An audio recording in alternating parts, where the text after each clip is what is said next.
I'm 75 now, and I can't remember anybody except the Queen being. The room fell silent before the jeweler had even finished speaking. Resting inside a velvet-lined case was the crown Camilla believed would one day pass into her personal care. But the sealed inheritance record carried another name, Catherine. In a single sentence, years of expectation collapsed, and the Queen Consort's expression hardened into disbelief. What followed was not merely an argument over jewelry. It was a declaration about legitimacy, memory, and the monarchy's future. Before we go deeper into what this really means for the royal family, make sure to subscribe so you don't miss a single update. Camilla gripped the edge of the table as the senior jeweler repeated the finding. He and two royal specialists had been summoned to Windsor to authenticate the late Queen's ceremonial crown, meaning the historic piece reserved for the monarchy's highest duties, and to verify the sealed instructions governing its future custody. Every stone had been examined. Every signature had been matched. Nothing remained uncertain. Catherine, Princess of Wales, did not move toward the case. She stepped back instead, her hands held together, because she understood what the announcement could become. The document stated plainly that Queen Elizabeth II had left the crown to her for the future, not to Camilla. That choice mattered because it separated present rank from the next reign. It also placed Catherine at the center of a judgment she had never asked to receive. Camilla demanded that the record be read again. She accused the jewelers of mistaking a custodial note for an inheritance order, but the lead expert opened the file and pointed to the late monarch's seal. A royal seal is the official mark, confirming that a document carries the sovereign's authority. The explanation deepened her fury. She had spent years believing service beside Charles would bring acceptance. Now one page suggested that acceptance had limits. The jeweler then produced a second envelope. His documented account stated that Elizabeth had written the message by hand and ordered that only the reigning king and the intended recipient could read it. Charles took the letter. Catherine watched him unfold it. Camilla watched him read the first line, lower the page, and fall silent. That silence broke her restraint. Camilla shoved her chair backwards until it scraped across the floor. She pointed at the crown and declared that it would not leave the room. Charles did not argue. He folded the letter, turned to Catherine, and told her she must hear what his mother had written, without Camilla present.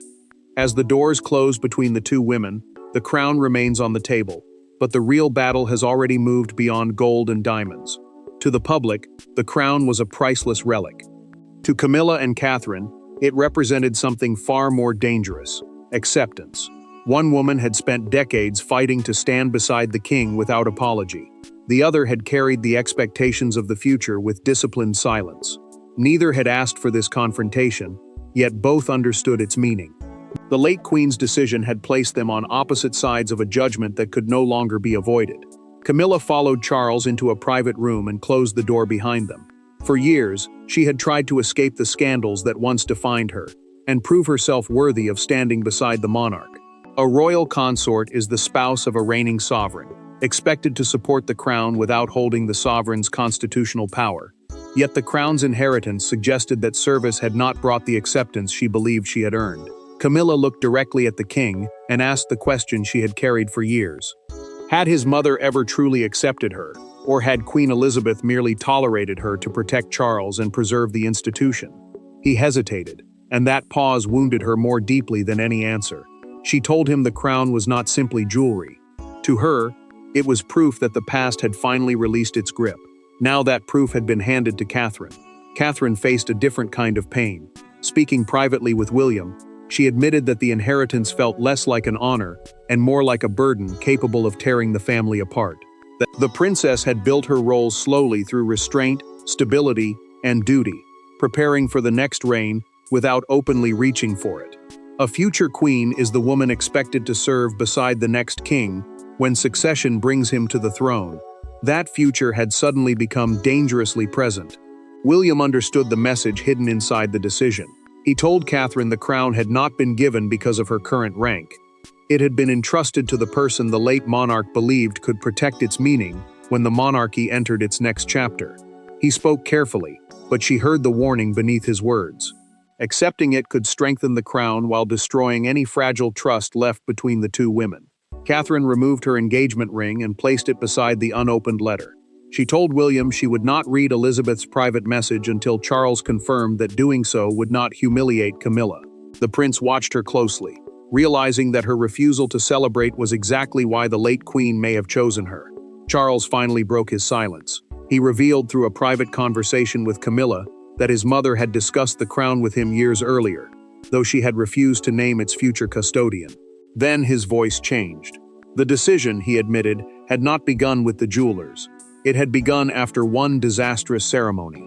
The crown may have been revealed at Windsor, but its fate had been decided much earlier, during a moment the palace had worked desperately to bury.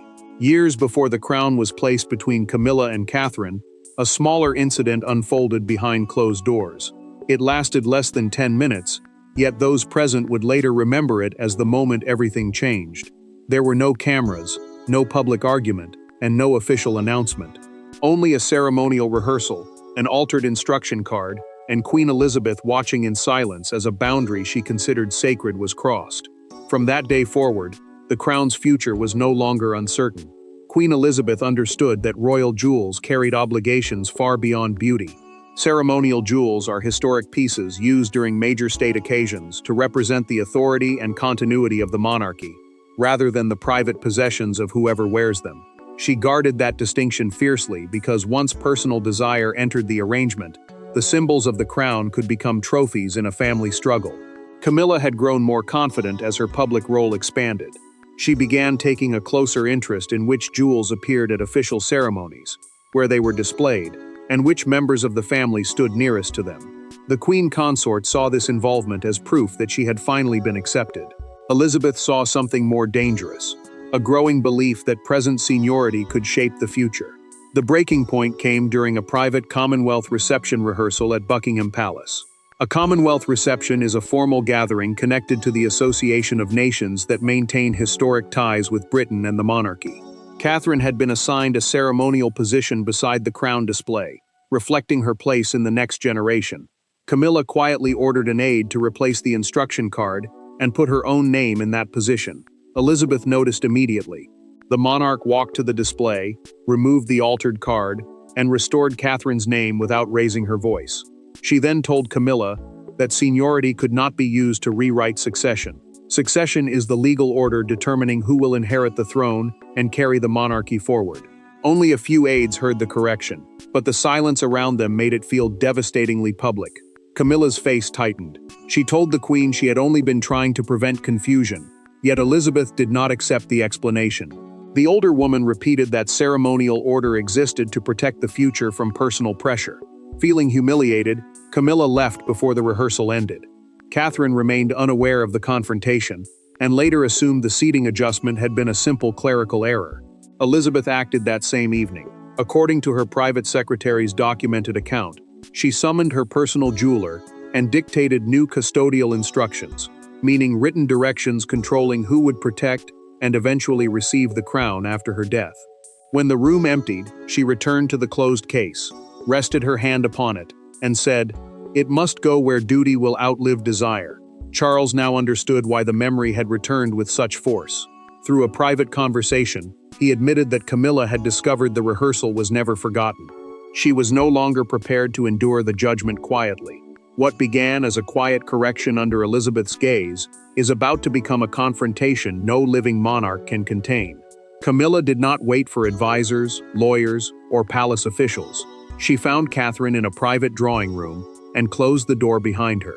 For the first time since the jeweler's announcement, the two women stood without Charles, William, or protocol between them. One believed she had been deliberately displaced. The other feared she had been handed a weapon disguised as an honor. Within moments, restraint gave way to the confrontation both had spent years avoiding. Camilla dismissed the waiting aide with a sharp glance and insisted that no one interrupt them.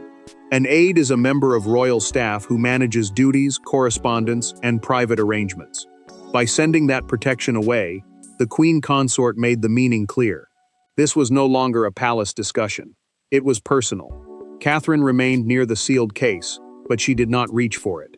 She explained that she had neither worn nor accepted the crown and had already asked for it to remain locked until the family reached an understanding. That decision mattered because touching it now would look like victory. Refusing it entirely, however, could appear to reject the late Queen's final trust. Camilla heard only calculation. She accused Catherine of spending years cultivating Elizabeth's approval, while pretending she had no ambition. The words came quickly now. She said the princess had mastered silence because silence allowed everyone else to project goodness onto her.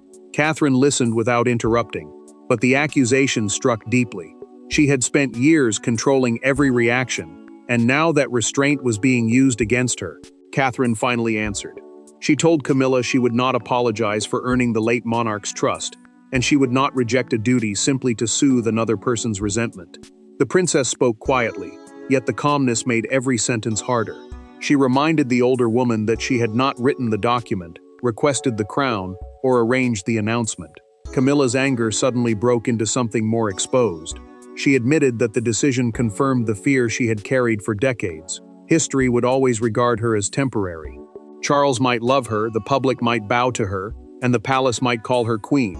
But Elizabeth had still looked beyond her when deciding who should guard the monarchy's most sacred symbol. Catherine hesitated, then disclosed the first sentence of the handwritten letter through that private conversation. Elizabeth had written that the crown must pass to someone whose authority will come from service rather than possession. The words did not insult Camilla directly, but both women understood the judgment inside them. Camilla stepped close enough to touch the sealed case. Catherine placed one hand firmly on its lid. "This is not yours to take from me," she said, "because it was never mine to demand." Camilla pulled back, turned, and left without another word. She went directly to Charles, certain that the king still possessed the authority to overturn everything. Catherine has refused to surrender, but the final power appears to rest with Charles, and Camilla is certain he will choose his wife. Charles had spent much of his life caught between private devotion and public duty. Now those forces stood before him again. Camilla demanded that he exercise royal authority and transfer the crown into her custody. Catherine asked for nothing, yet her silence carried the weight of his mother's final command. To defend one woman risked wounding the other.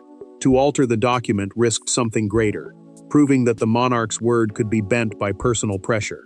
Camilla stood before Charles and insisted that the matter was not merely symbolic. The crown jewels are ceremonial treasures held for the monarchy rather than personal possessions that a royal may freely claim or give away. Elizabeth's sealed custodial instructions therefore carried enormous force, because they defined who would guard the crown and when that responsibility would pass. Charles listened as she argued that Catherine's inheritance diminished their marriage. Camilla said the public would see one woman wearing the title of queen, while another had already been chosen to hold the future. She believed that contradiction would make her position appear borrowed, temporary, and incomplete. The king understood the wound beneath her anger, but he also heard something that disturbed him, a demand that love should outweigh duty. Charles told her plainly that rewriting his mother's instruction would place their relationship above the integrity of the crown. The word meant more than jewels or rank. It described the monarchy itself, the system of duty and authority that survives each individual sovereign. Camilla answered that a husband should defend his wife. He replied that a monarch must sometimes defend the institution from those closest to him. The decision was not his alone. The Royal Collections trustees, meaning the officials responsible for protecting historic royal objects, would have to approve any change alongside senior jewelers and constitutional advisors. Those advisors guide the sovereign on decisions that may affect the monarchy's public and legal standing. Camilla dismissed the process as a shield Charles was using to avoid choosing. Princess Anne entered before he could answer. She carried a duplicate memorandum, a formal written record of instructions, which Elizabeth had placed in her care. The Princess Royal explained that her mother created the copy, so the decision could never be quietly rewritten after her death. Anne then revealed the condition attached. Catherine could not wear the crown now. It would remain protected until she became queen, proving the choice concerned the future rather than Camilla's present role. Charles sat at his desk with an amendment order before him. He lifted the pen and looked toward his wife. Camilla waited, convinced that devotion would win. The king slowly set the pen down untouched. He refused to alter the instruction. Within hours, word of that refusal moved through the royal household, forcing aides, relatives, and advisors to decide where their loyalty rested. The king has preserved his mother's command, yet by protecting the crown, he has unleashed consequences that no sealed document can control. By morning, the palace had separated into quiet camps. No formal rebellion was declared, yet every corridor carried the same question. Had Charles defended the monarchy or failed his wife? Camilla cancelled engagements. Catherine avoided the crown room. William began receiving calls from anxious courtiers, while Anne moved to secure the late Queen's records. The dispute was no longer confined to inheritance. It had become a test of loyalty across the entire royal household. Camilla withdrew from 2 scheduled appearances before breakfast. Her household released only a brief notice, announcing an abrupt change in program, meaning the official timetable of royal duties had been altered without explanation. That silence mattered, because unexplained cancellations invited speculation, and every missed engagement now looked like evidence of a deeper fracture. Anne responded with speed. She ordered the ceremonial case moved into a protected royal vault, a secure chamber used to safeguard historic objects and sensitive records, until the transfer could be documented. The Princess Royal knew the crown had become more than an inheritance. It was now the center of a family struggle, and any careless movement could be mistaken for surrender, theft, or political pressure. Camilla sat alone at Clarence's house and removed the brooch Charles had once given her. She placed it on the table and asked her private secretary to cancel every meeting for the day. When the king arrived, she refused to open the sitting room door. Charles spoke through it, telling her he had not rejected her. She answered that he had chosen his mother over his wife, then fell silent. Charles remained outside longer than dignity allowed. He carried the guilt of knowing that protecting Elizabeth's command had wounded the woman beside him. Yet he also knew that reversing it would have damaged the crown itself.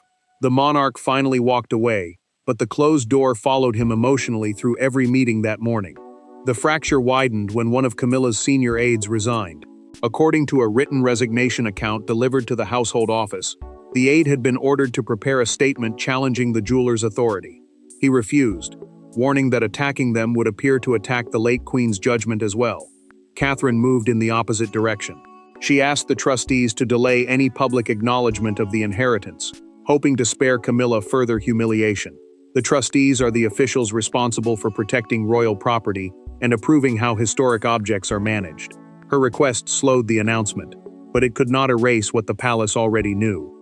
William found Catherine standing outside the locked vault. She admitted that she no longer knew whether accepting the crown would honor Elizabeth or destroy what remained of the family's unity. The prince told her that silence could protect people briefly, but not forever. That evening, Camilla sent Catherine a handwritten note. She asked to meet alone, not as rivals, but as 2 women shaped by the same institution.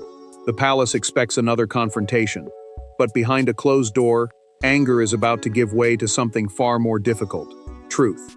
There were no advisors in the room, no jewelers, and no crown resting between them. Camilla arrived first and stood by the fireplace with her hands clasped tightly. Catherine entered moments later and closed the door herself. The fury that had dominated their earlier confrontation had disappeared, leaving 2 exhausted women facing the consequences of a decision neither could change. What happened next did not erase the rivalry, but it transformed the meaning of the inheritance forever. Camilla had chosen a small sitting room far from the official apartments. Those apartments are the formal palace rooms used for royal duties, meetings, and ceremonial business. By avoiding them, she removed the rank and authority that had shaped every earlier exchange. Catherine came without William, knowing that any peace arranged by their husbands would feel temporary and false. Camilla spoke first. She admitted that her eruption had never been only about possessing the crown. The real wound came from learning that Elizabeth's doubts had survived beyond the grave. She had believed years of service beside Charles had finally erased the old judgment. Instead, one sealed instruction made her feel that the late Queen had accepted her presence, but never trusted her with the future. Catherine listened, then confessed her own fear. Being chosen did not make her feel victorious. It made her terrified. The inheritance carried a standard she might fail, and failure would not belong to her alone. It could damage William's future reign, weaken the family, and turn Elizabeth's final act into a source of permanent bitterness. The princess had received an honor, but she was already suffering beneath its weight. Catherine then opened the letter and read it aloud. Elizabeth acknowledged Camilla's loyalty to Charles and the stability she had brought to his private life. Yet the monarch separated present companionship from future custodianship, meaning the duty of protecting an object for the next generation. She wrote that the crown must never become a prize awarded through affection, pressure, or rivalry. Camilla's expression changed as the message continued. The decision had not been designed to punish her. It had been created to stop any royal figure from treating the crown as proof of personal victory. Elizabeth had protected the institution by denying everyone the right to claim it through emotion. Camilla finally asked the question she had avoided. "Did Catherine intend to wear it?" "Not while you are queen," Catherine replied.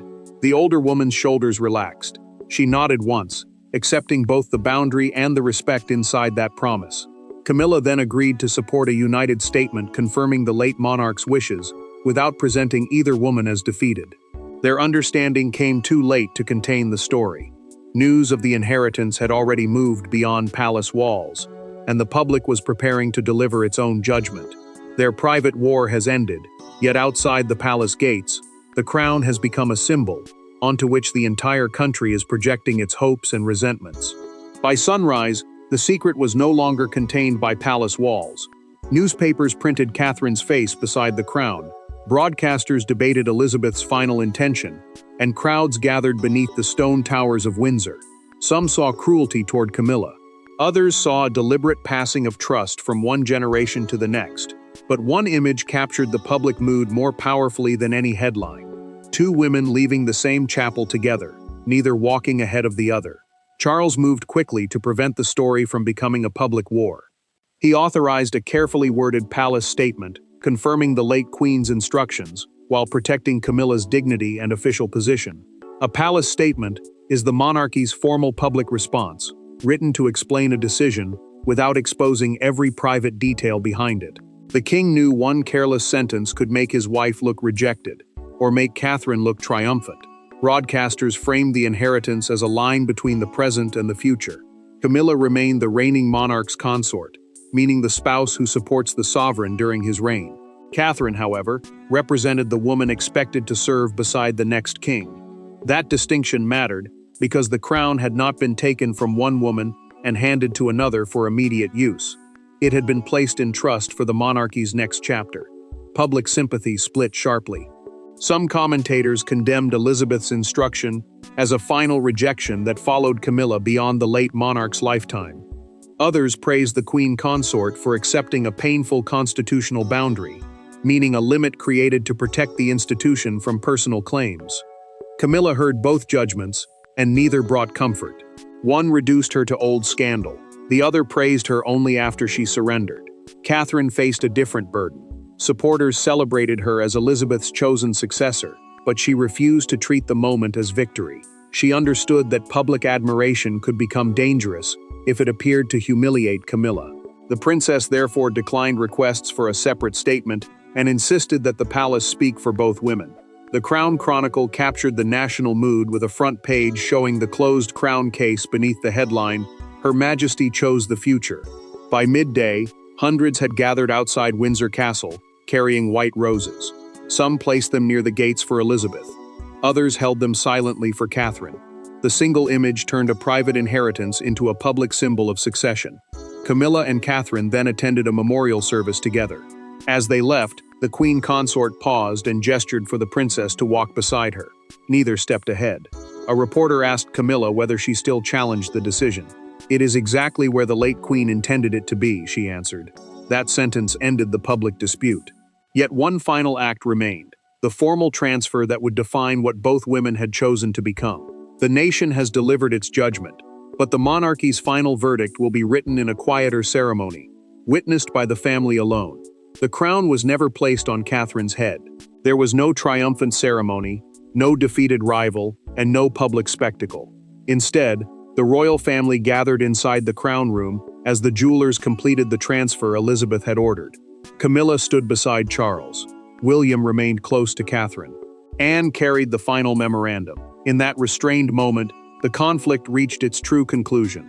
The crown did not belong to the woman who wanted it most, but to the future it was created to serve. Catherine watched as the senior jeweler entered her name into the transfer register. A future custodian is the person formally trusted to protect an important royal object until the time comes for it to be used. She would not wear the crown now.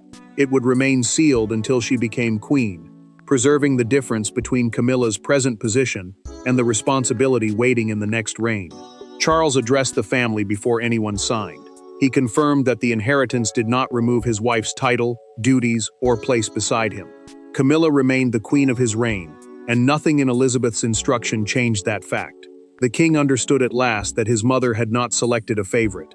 She had created a boundary between the affection surrounding one reign and the duty required by the next. Camilla approached the transfer register without protest. A transfer register is the official record showing when responsibility for a royal object passes from one custodian to another. She signed as a witness, accepting publicly and privately that years of service could not guarantee ownership of every symbol. Her eruption had exposed the insecurity beneath her rank. Her signature restored the dignity that anger had almost taken from her. Catherine refused to let the moment become a celebration of herself. She asked that the crown continue to be displayed in Elizabeth's name rather than her own.